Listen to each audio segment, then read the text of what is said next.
Welcome back, chefs. In this video we are going to be making Chinese spare ribs, spare rib tips, and boneless spare ribs.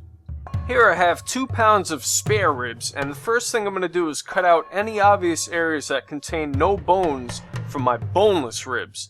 I'm also looking for fatty areas to cut out, keeping my ribs as lean as possible. Before moving on, remove the membrane. This step isn't necessary. You can use a paper towel to aid in the removal process. The membrane is unedible, and I personally remove it from my ribs. So now we will continue on, removing fat as we go along, and slicing away to get our cuts for the boneless ribs, until we're left with just the ribs. For this step, feel around until you find the spare rib tips. They are just as they sound, the tips of the ribs. So now here is probably the easiest part, is slice each rib into individual ribs, as displayed here. Easy and fun.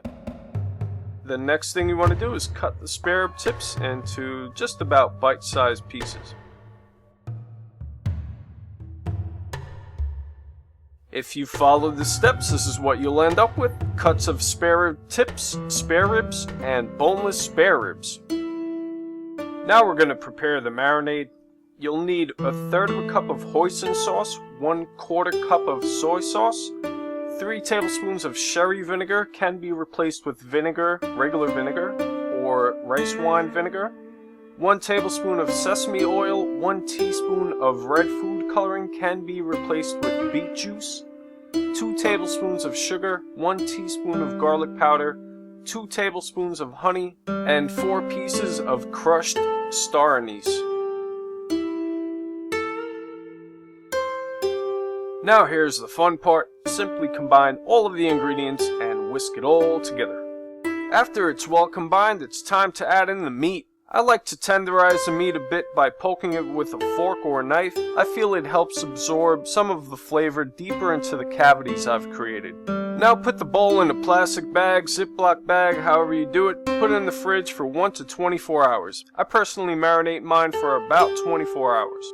After 1 to 24 hours, fill a pan with water, place a grill on top, and start placing the ribs on there. You want your ribs to sit at room temperature for about 15 to 30 minutes before you cook them. Preheat your oven to 350 degrees Fahrenheit and place the ribs on the top rack for 30 minutes.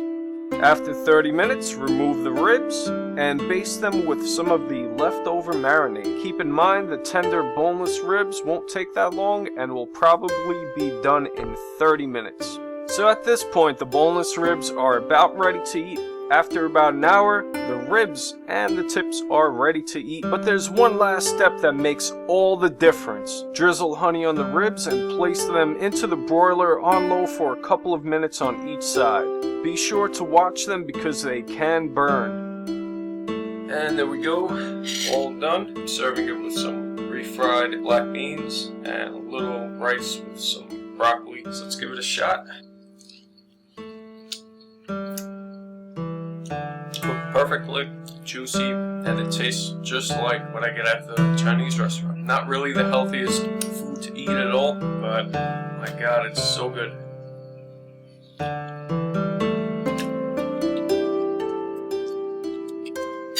Anyway guys, give it a shot. This stuff is the real deal right here.